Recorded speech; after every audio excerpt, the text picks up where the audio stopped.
ठीक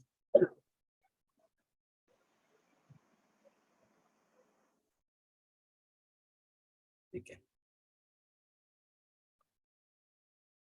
तो आज के दिन इस्कॉन एस्टैब्लिश किया गया था, the day of incorporation of ISKCON. 1966 में न्यूयॉर्क में इस्कॉन की संस्थापना हुई थी।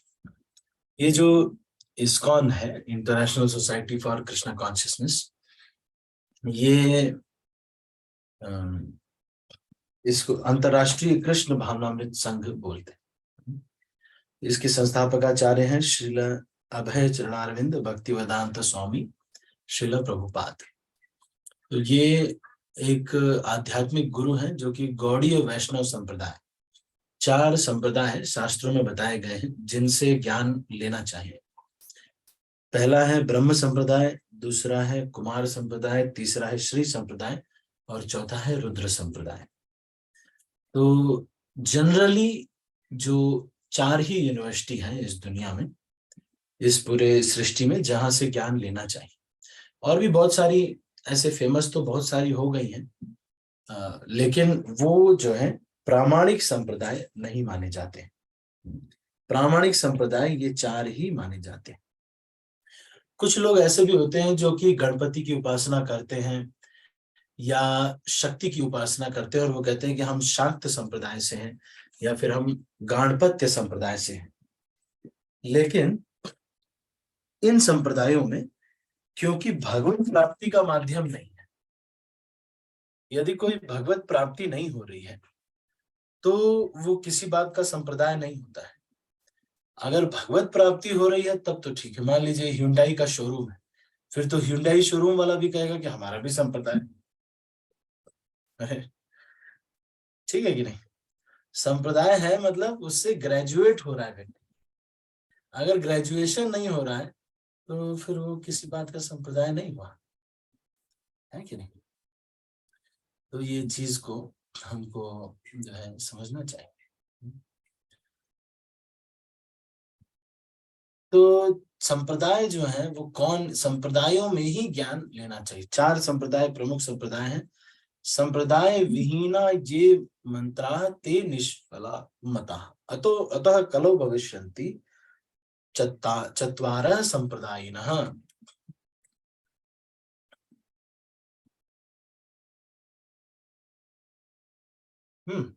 अतः कलो भविष्यन्ति चत्वारः संप्रदायिनः। तो संप्रदाय विहीना ये मंत्रा ते निष्फला मता अतः कलो भविष्यन्ति चत्वारः संप्रदायिनः श्री ब्रह्म रुद्र सनक वैष्णव क्षिति पावनः। तो ये इस तरह से शास्त्रों में बोला जा रहा है। तो ये पद्म पुराण में ये चीज आता है। कई बार लोग कहते हैं कि नहीं नहीं ऐसे नहीं है, पद्म पुराण में नहीं कहा गया है, ऐसे भी बोलते हैं। लेकिन हमको ये सोचना होगा कि जब ये यूनिवर्सिटी भगवान ने इस सृष्टि को बनाया तो उसमें क्यों नहीं एक एजुकेशन का डिपार्टमेंट होगा। जरूर एक डिपार्टमेंट होना चाहिए जो कि इस चीज को बताए, ज्ञान को दे। तो भगवान ने इसी चीज को यूनिवर्सिटीज के माध्यम से डाला है और ये 4 यूनिवर्सिटीज हैं।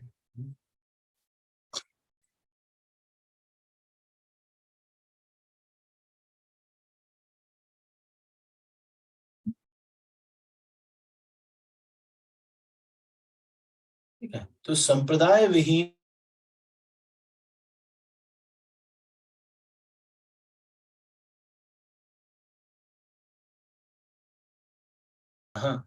चत्वारस्ते कलौ भव्य ही उत्कले पुरुषोत्तमात् रामानुजम श्री स्वीचक्रे मध्वाचार्यम चतुर्मुखः। मतलब ब्रह्म संप्रदाय में जो प्रमुख आचार्य होंगे वो मध्वाचार्य होंगे, चतुर्मुख के संप्रदाय में। श्री संप्रदाय में रामानुजाचार्य मुख्य आचार्य होंगे और श्री विष्णु स्वामी होंगे वो रुद्र संप्रदाय में होंगे और निम्बारकाचार्य होंगे वो चतुष कुमार के संप्रदाय में या 4 कुमारों के संप्रदाय में ये मुख्य आचार्य होंगे। तो इस तरह से भगवान ने ये यूनिवर्सिटीज बनाई है। इसमें से एक यूनिवर्सिटी है जिसका नाम है ब्रह्म माधवीय गौड़ीय वैष्णव संप्रदाय। गौड़ीय इसलिए क्योंकि गौड़ देश में इसका प्रवर्तन हुआ। तो ब्रह्म माधवीय, मध्वाचार्य इसमें आए और ब्रह्मा जी से शुरू हो रहा है, ब्रह्म माधवीय गौड़ीय वैष्णव संप्रदाय। तो इस संप्रदाय से हम ज्ञान ले रहे हैं। इसी संप्रदाय के जो प्रमुख प्रामाणिक आचार्य इस समय हैं वो है श्रील प्रभुपाद। तो इसी संप्रदाय में स्वयं श्री चैतन्य महाप्रभु, जो कि परम भगवान कृष्ण ही है, जो कि राधा रानी का भाव लेकर के आते हैं, वो ही इस संप्रदाय में आते हैं। तो वो जो है इस संप्रदाय का प्रवर्तन करते हैं और इसमें जो प्रमुख आचार्य श्रील प्रभुपाद जी आते हैं वो इस ज्ञान को अलग अलग देशों में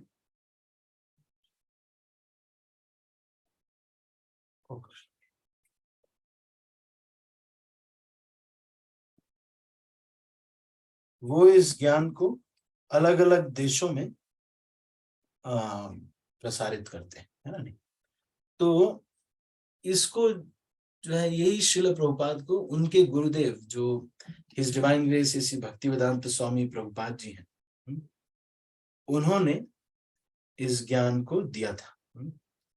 तो वो ही ज्ञान जो है आगे चल के इस संप्रदाय में चला आ रहा है और इस आदेश को दिया था कि आप जाइए विदेशों में प्रचार कीजिए। तो श्रील प्रभुपाद इस चीज का पालन करते हुए गए थे और आज के दिन इस इस्कॉन संस्था की स्थापना श्रील प्रभुपाद ने की थी।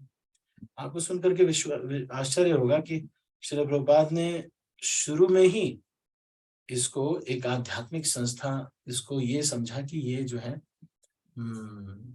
अंतरराष्ट्रीय कृष्ण भावनामृत संघ बनाया, है ना। वैसे उस समय जिस समय खोला था उस समय एक स्टोर फ्रंट ही था बस, लेकिन श्रील प्रभुपाद ने इसको ऐसा बनाया कि अलग अलग जो है भक्त इसको इंटरनेशनल सोसाइटी सोच करके इसको बनाया। एक बार किसी ने उनसे पूछा, एक सबवे कंडक्टर थे, उसने पूछा, रूबेन, उसने पूछा कि श्रील प्रभुपाद ये आपने इंटरनेशनल सोसाइटी बना दी है।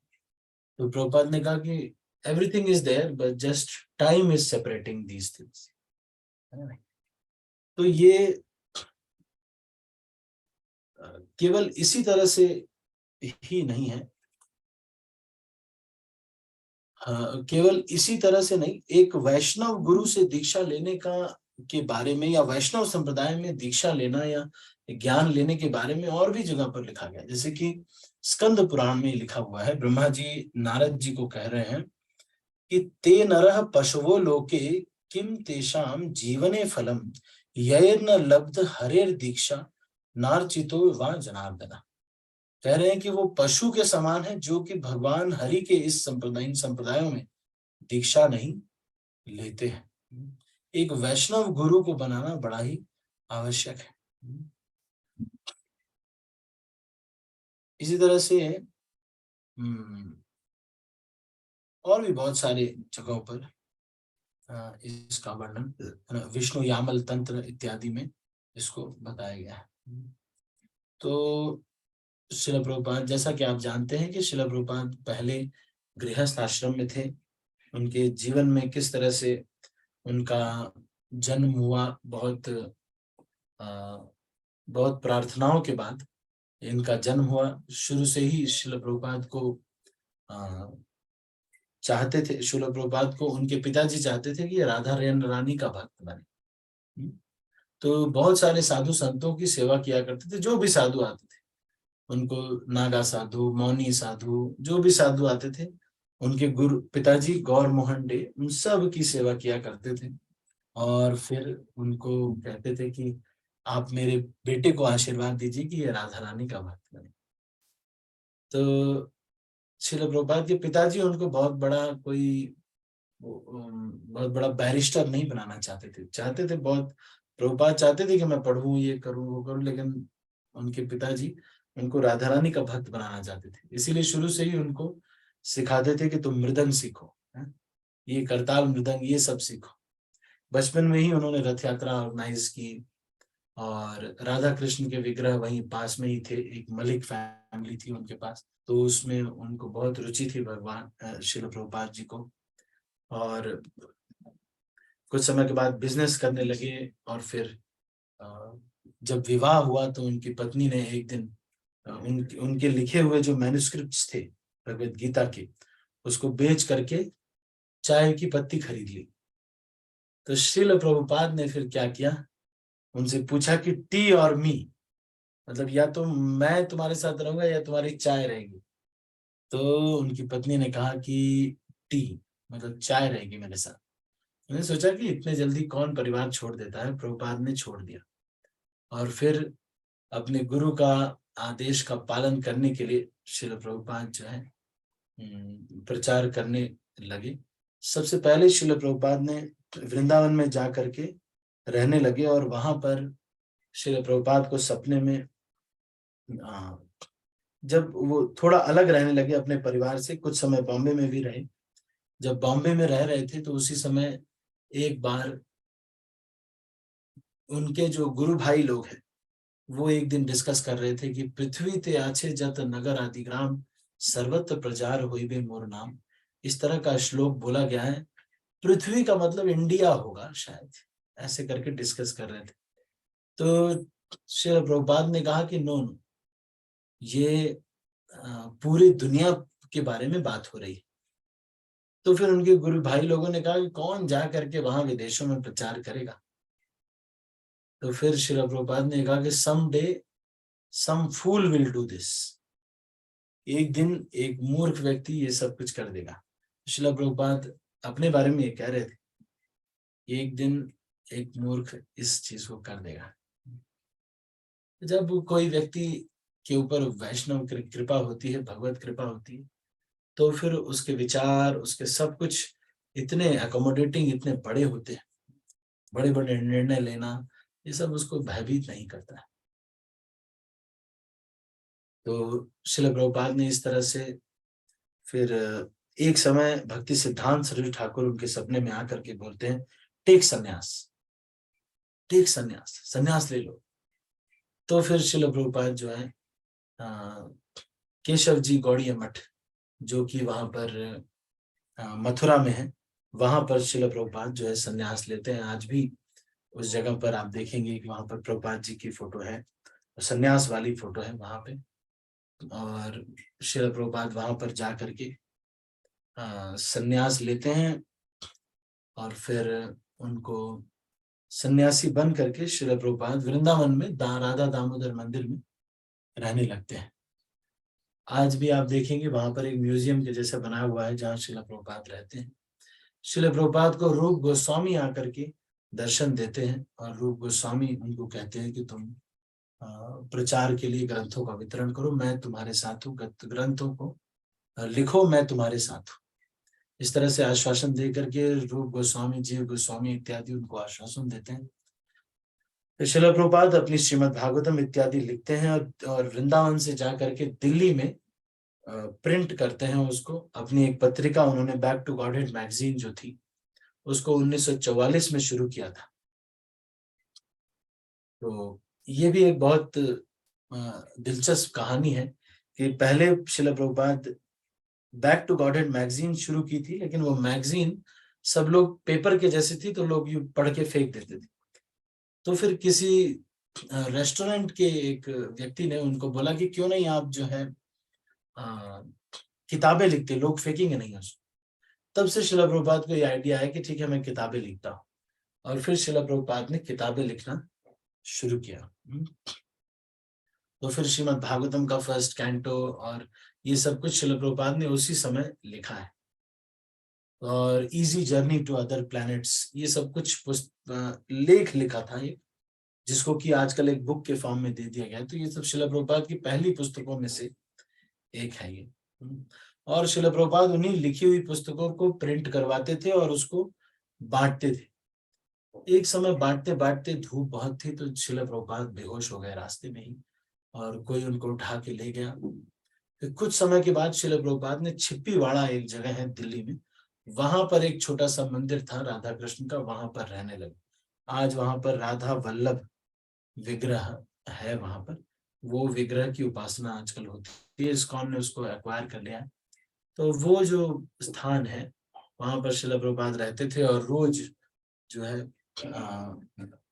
कुछ पैसे लगा करके कागज खरीद करके प्रिंट किया करते थे और वितरण किया करते थे।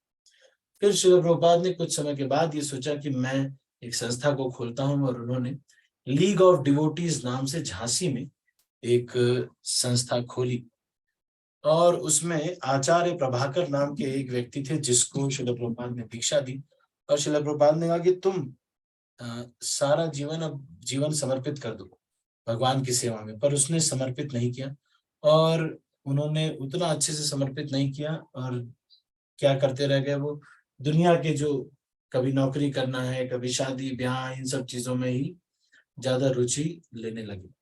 तो और फिर जीन्स के पैंट पहनना, ये सारी चीजें। तो श्रील प्रभुपाद ने देखा कि सारे इंडिया के लोग जो है अमेरिका को फॉलो कर रहे हैं। तो इतना प्रचार करने का प्रयास करने के बावजूद भी लोग जो है आए नहीं। तो फिर श्रील प्रभुपाद ने कहा कि मैं अमेरिका जाता हूँ, और वहां जाकर के जब मैं उन लोगों को लेकर के आऊंगा तो ये भारतीय लोग फिर इससे प्रभावित होंगे, अपने धर्म से, अपने संस्कारों से। फिर श्रील प्रभुपाद ने सिंधिया स्टीम कंपनी है ना, उनकी जो जलदूत नाम की एक जहाज थी, उस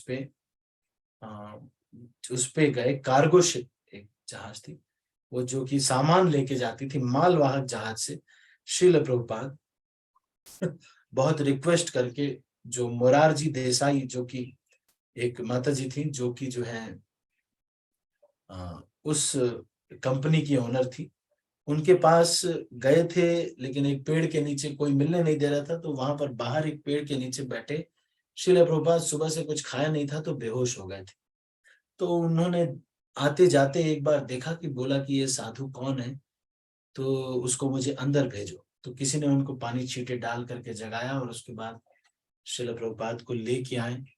तो श्रील प्रभुपाद से उन्होंने पूछा कि आपको क्या चाहिए स्वामी जी।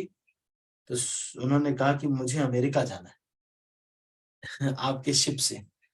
तो उन्होंने कहा कि अब स्वामी जी आप इतने बुढ़े हो गए हो, आप क्या जाओगे। लेकिन किसी तरह बड़ी मिन्नत करके उन्होंने इनको टिकट दे दिया। रास्ते में बीच में जन्माष्टमी पड़ी, और श्रील प्रभुपाद ने सारे शिप के लोगों को खिचड़ी और पूड़ी फीस्ट खिलाया। और वहां पर 2 हार्ट अटैक उस शिप पे श्रील प्रभुपाद को हुए।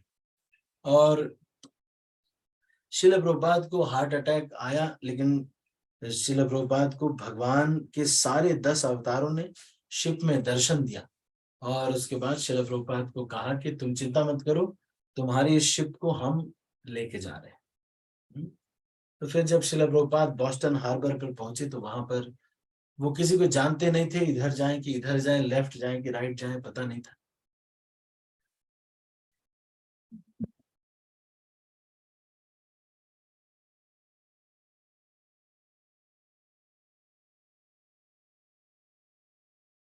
तो श्रील प्रभुपाद ने फिर उसके बाद कुछ कांटेक्ट उनको मिला था, तो वो अ,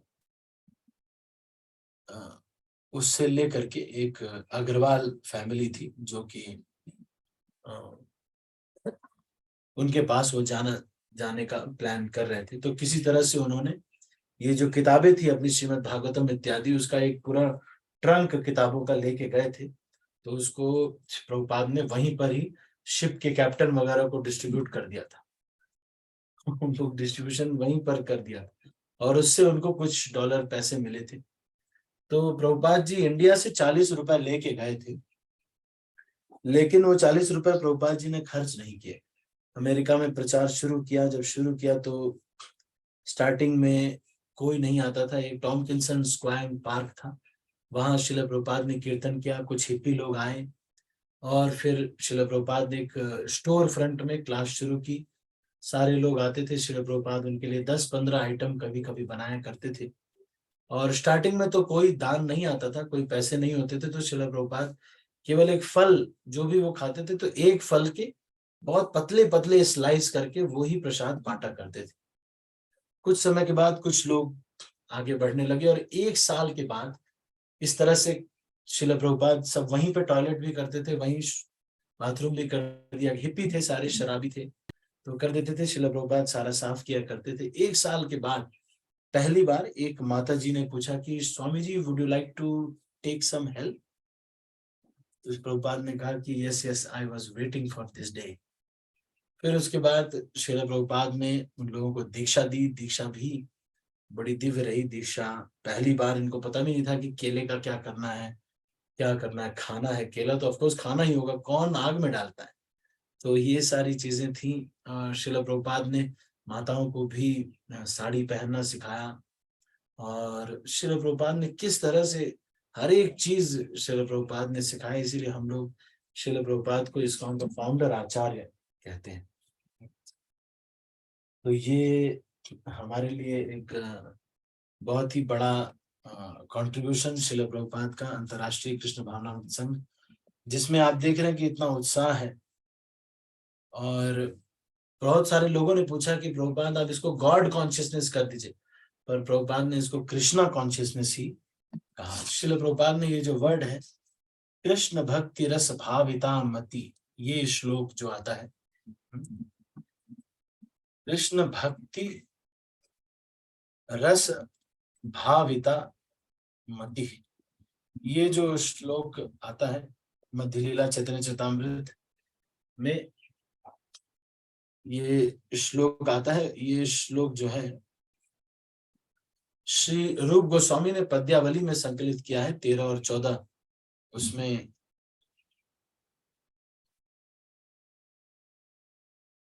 ये संकलित हुआ है। ये श्लोक कृष्ण भक्ति रस भाविता मति क्रियताम यदि कुतोपि लभ्यते तत्र लौल्यमपि मूल्यमेकलम जन्म कोटि सुकृतैर्न लभ्यते। इसमें जो कृष्ण भक्ति रस भाविता मति है, इसी शब्द को लेकर के श्रील प्रभुपाद ने कृष्ण भावनामृत संघ की स्थापना की थी। ठीक है, तो मैंने कुछ कुछ समरी आपको इस्कॉन कैसे एस्टैब्लिश हुआ। श्रील प्रभुपाद इस्कॉन का हेडक्वार्टर है, फाइनेंशियल हेडक्वार्टर जुहू में है, और जो स्पिरिचुअल हेडक्वार्टर है वो मायापुर बंगाल में है। इस्कॉन एक विदेशी संस्था नहीं है। इस्कॉन एक भारतीय के द्वारा शुरू की गई भारतीय संस्था है, लेकिन भारतीय भी नहीं है। ये एक सार्वभौमिक संस्था है जिसमें कि हर व्यक्ति, इनफैक्ट जो इस्कॉन मंदिर के आसपास कुत्ते बिल्ली भी रहते हैं, पेड़ पौधे भी रहते हैं, तो उनका भी उद्धार हो जाता है। तो श्रील प्रभुपाद ने 66 में 26 सेकंड एवेन्यू इस्कॉन न्यूयॉर्क में श्रील प्रभुपाद ने इस्कॉन की स्थापना की। और श्रील प्रभुपाद ने कहा कि हमारे जो मंदिर हैं वो क्या है, वैकुंठ है। एक it's an embassy for to the spiritual world.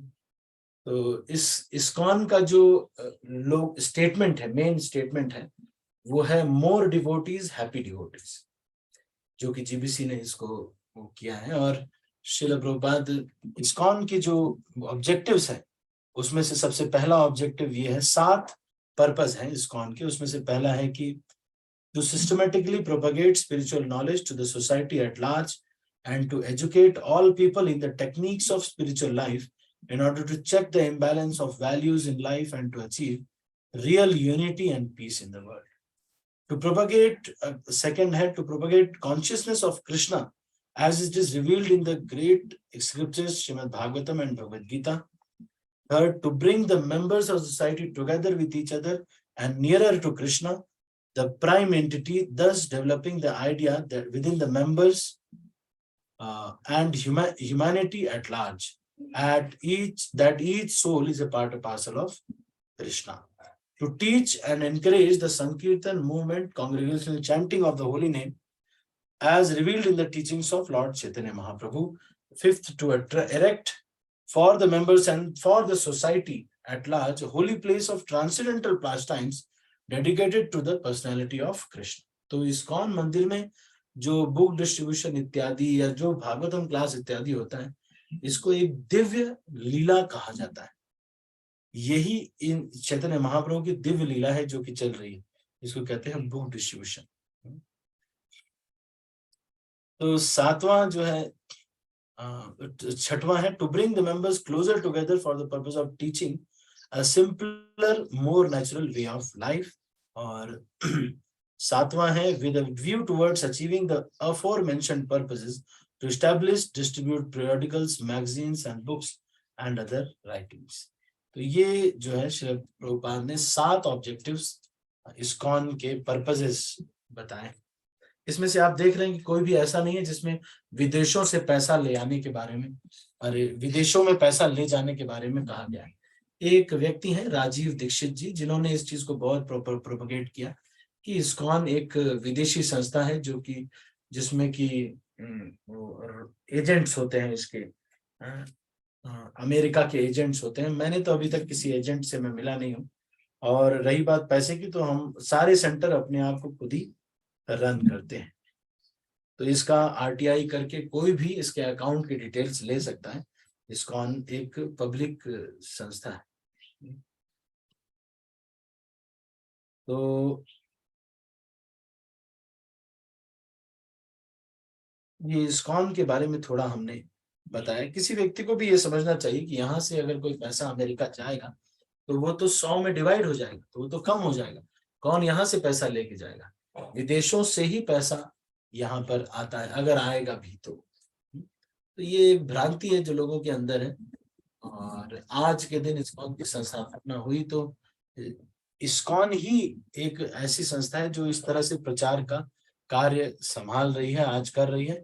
इसलिए ऑल्दो ये बात सही है कि बहुत सारे गुरु भी हैं, बहुत सारे लोग भी हैं इस संसार में, लेकिन फिर भी सभी जो भी रियल जेन्युइन प्रैक्टिशनर है उसको इस्कॉन संस्था में आकर के इसके ऑर्गेनाइजेशन, इसके इंटेलिजेंस और इसका जो गुरु वर्ग, इसका फायदा उठाना चाहिए और भगवत धाम जाना चाहिए।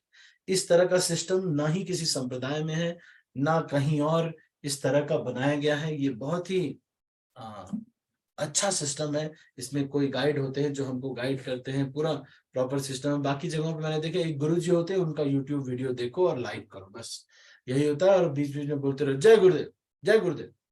ये जो है प्रॉपर सिस्टम नहीं है, प्रॉपर सिस्टम नहीं। या फिर कई लोग बोलते हैं मैं तो मीराबाई हूँ, ऐसे नहीं चलेगा। मीराबाई का कोई यूनिवर्सिटी नहीं है।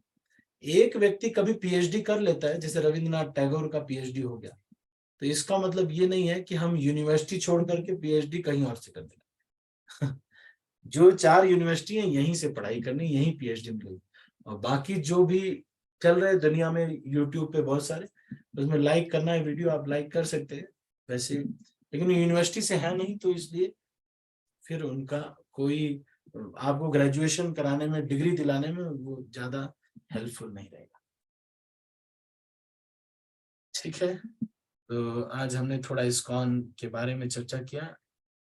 मैं सबके हाथ नीचे कर रहा हूँ। आप जब प्रचार करते हैं तो आप ये वीडियो शेयर कर सकते हैं, किसी को अगर चाहिए तो ले सकते हैं। थोड़ा इस्कॉन के बारे में नॉलेज होना बड़ा आवश्यक है।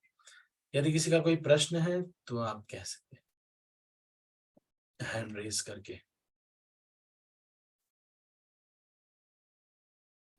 नाथ निष्ठ प्रभु। हरे कृष्ण। प्रणाम। मैं कह रहा था कि जो रामभद्राचार्य जी महाराज हैं, जो ये बागेश्वर धाम सरकार के ये हैं, इन्होंने भी क्रिटिसाइज किया जबरदस्त तरीके से। तो बताते हैं कि हालांकि इनको शास्त्र की पूरी नॉलेज है, तो मतलब शास्त्र की नॉलेज जिसको है या भगवान को देखा है, कोई सेल्फ रियलाइज व्यक्ति इस तरह से ओपनली कैसे क्रिटिसाइज कर सकता है कि विदेशी संस्था ये है वो है? ये मैं जानना चाह रहा था। चलो ठीक है, तो ये मैं अभी शंख बज गया है, तो हम इसको अभी समय मैंने नहीं देखा, कल हम इसको डिस्कस करेंगे। ठीक है नाथ निष्ठ प्रभु। ठीक है। ठीक और है। दूसरा प्रश्न ये था कि मतलब ये मैं इसलिए जानना चाह रहा था क्योंकि 4-200 के ऊपर बहुत बात हुआ है। मतलब इसका मैं बैकग्राउंड ये दे रहा था, मैंने ओपनली देखा है कि राम मंदिर बनवाने में राम भद्राचार्य जी की महत्वपूर्ण भूमिका, उन्होंने जो केस था उसको टर्न कर दिया था मुसलमान, मतलब जो अदालत में केस था, उन्होंने शास्त्रीय रेफरेंस देखे और मतलब पूरा कंठस्थ उनको श्लोक, और डेफिनेटली भगवान के दर्शन किए, तो उन्होंने इसको टर्न किया, मंदिर बन रहा है उसमें ये, और गोरखपुर में एक है उनकी भूमिका। तो अगर कोई इस्कॉन के अलावा भी रिलायंस संत हैं, लेकिन अगर वास्तव में रिलायंस संत है तो फॉल्ट फाइंडिंग से तो व्यक्ति को मुक्त होना चाहिए।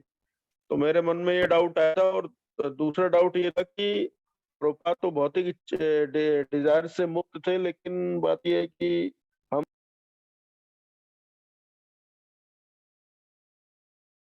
ओहो, इनका नेटवर्क चला गया।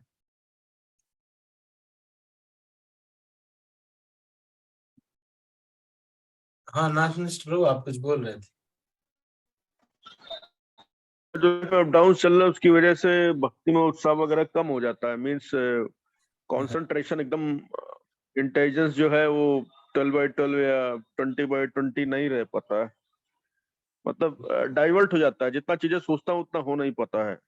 16 माला और 4 नियम की केवल बात नहीं है, कंट्रीब्यूशन करने को तो बहुत कुछ किया जा सकता है। ठीक है, ठीक है, कल इसकी चर्चा तो करेंगे। ये 2 प्रश्नों के आप उत्तर जरूर दीजिए। हाँ, कल और करेंगे। धीर कैसे बन सके और अपने इमोशंस को, मतलब माइंड उसी में ना फंस जाए, कोई भौतिक इच्छा उसी में फंसा रहता है तो फिर ऑफिस में भी तो एक एक मिनट बचा के ना, तो जीवन में बहुत कुछ किया जा सकता है।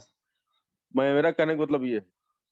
और सोचता है कि अपनी भौतिक सिचुएशन को बहुत बदल लेंगे, होता कुछ। ठीक है, ठीक है, अभी हम इसको क्लोज कर रहे हैं, आप कल पूछिएगा, क्योंकि शंख बज गया है तो दर्शनार्थी शुरू है। मैं सब भक्तों को अनम्यूट कर रहा हूँ और फिर इस मीटिंग को क्लोज कर रहा हूँ। हरे कृष्णा। श्रील प्रभुपाद की जय। गौर हरे भक्त कृष्ण प्रभु जी, धन्यवाद। हरे कृष्ण प्रभु।